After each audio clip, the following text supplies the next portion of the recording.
हे मेरे त्रिकालदर्शी, हे मेरे कैलाशी, हे मेरे कुबेरेश्वर बाबा, ऐसी कृपा करिए मेरे हृदय में आपकी भक्ति बढ़े, आपका विश्वास बढ़े। सब लोग दिल से बोलेंगे, साथ आनंद के साथ बोलेंगे। श्री शिवाय नमस्तु, श्री शिवाय नमस्तु, श्री शिवाय नमस्तु, श्री शिवाय नमस्तु, श्री शिवाय नमस्तु। भोला दुख काटो महारा, शिव शंकर जपो तेरी माला, भोले बाबा जपो तेरी माला, भोला सब दुख काटो मारा, ओ भोला सब दुख काटो मारा। वैश्य है मंगल मंगलकारी,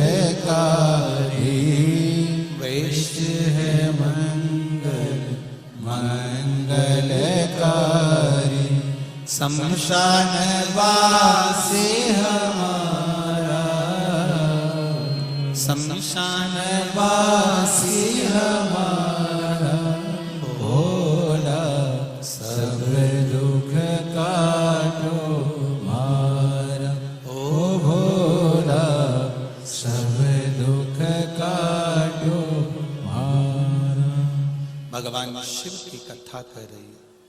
दिल से किया गया भजन कहीं ना कहीं भगवत की प्राप्ति करा देता। आप हृदय से, चित्त से, मन से जो कहते हैं वो सुनता है, वो श्रवण करता है।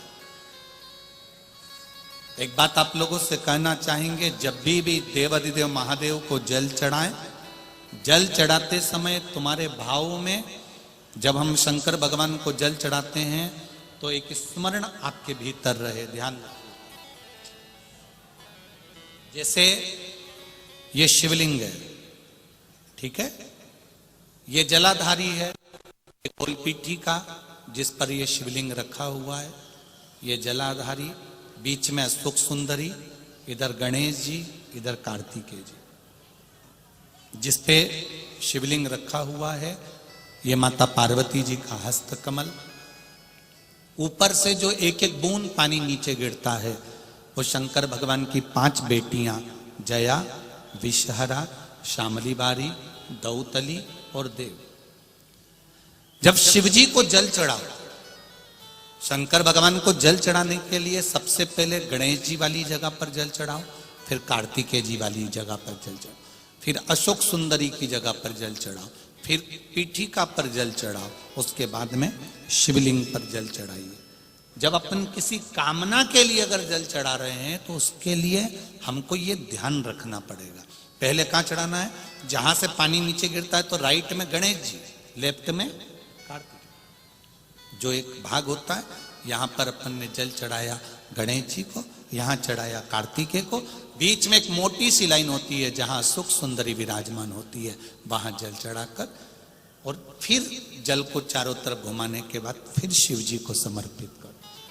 एक बात और याद रखिए, जिन बेटे बेटियों की शादी नहीं हो रही, 30 साल, 32 साल, 35 साल, 40 साल, 28 साल, 27 साल हो गए, उनसे निवेदन है कि जब भी आप देवाधिदेव महादेव को जल समर्पित करें, जल चढ़ाने के बाद शुरुआत भी अशोक सुंदरी से करें और चढ़ाने के बाद में समापन भी शिवलिंग पे चढ़ाने के बाद अशोक सुंदरी पर करें। जब हम कम से कम 3 महीना लगातार अशोक सुंदरी से जल चढ़ाकर, शिवलिंग पे जल चढ़ाकर अशोक सुंदरी पर उस जल की धार का विराम करते हैं तो ये निश्चित है कि बाबा देवादिदेव महादेव की कृपा से 3 महीने के अंदर विवाह पक्का हो ही जाता है, निश्चितता।